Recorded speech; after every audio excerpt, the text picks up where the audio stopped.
បាទសួស្តីបងប្អូនអរគ្នានេះជាវីដេអូទី17នៃកូបេមរីបាដែលយើងនឹងនិយាយពី Radio Riba មុខនេះខ្ញុំប្រើសម្រាប់បាទបង្កើតឡើងសម្រាប់ឲ្យបងប្អូនងាយស្រួលបាទមានន័យថានៅពេលដែលយើងចង់រក Radio Riba នៃជើងតាំងប្រភេទនេះតើវានឹងចាយអស់ប្រមាណគីឡូនៅក្នុង1ម៉ែត្រគីបបាទអញ្ចឹងទី1បងប្អូនត្រូវទៅកណនីរកគីឡូដៃសិនថាយើងប្រើអស់ប៉ុន្មានហើយទី2បងប្អូនទៅកណនីរកមៀតបេតុងសិនបាទហើយបានយកវាមកចែកគ្នាអញ្ចឹងវាជាស្មុគស្មាញច្រើនតាំងទៀតបាទអញ្ចឹងបានជាយើងបង្កើតRadio Riba ក្នុងនេះឡើងបាទដែលយើងអាចកណនីបានអញ្ចឹងទី1បាទទី1យើងបាទចុច select ទៅលើ command របស់យើងបាទហើយយើងធ្វើការបាទ select បែបនេះមកហើយយើងដក element ណាដែលយើងអត់ត្រូវការបាទអញ្ចឹងយើងមានតែជើងតាំងជាមួយនឹង Riba ទេហើយយើងចុច finish មកបាទអញ្ចឹងវានឹងលេងមកថាយើងបានស្រេចខ្លះមិញហើយបាទ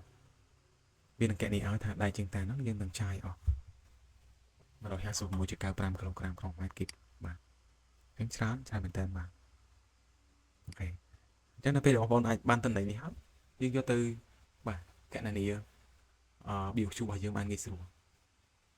យើងអត់បារម្ភថាយើង apply ទៅបាទព្រោះយើងបាន analyze ឥឡូវយើងធ្វើអានេះមួយទៀតបាទដោយសារមិនយើងតាំងតូចយើងប្រវាយដៃច្រើនបាទឥឡូវយើងមើលអាធំម្ដង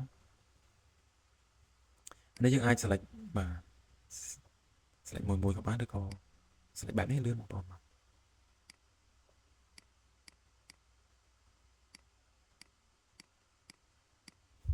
មើលស្រួលបងប្អូននៅសល់គ្រឹះមួយក៏វេទនាដែរ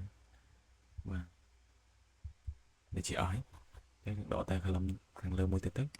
បាទ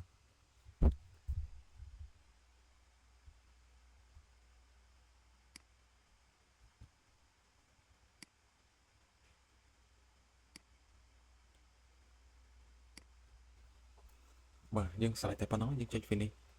វានឹងកណនីឲ្យអញ្ចឹងទូទៅបើជើងតាំងបើយើងធំវាខ្ទង់តែ80ទៅ100គីឡូទេក្នុងមួយគីបបាទតាមការកណនីរបស់យើងដែរ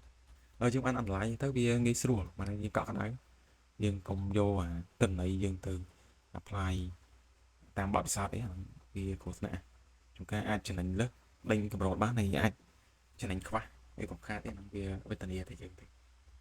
បាទអញ្ចឹងមុខងារនេះមានតែប៉ុណ្ណឹងបងប្អូនជួបនៅមុខងារក្រោយទៀតបាទសូមអរគុណ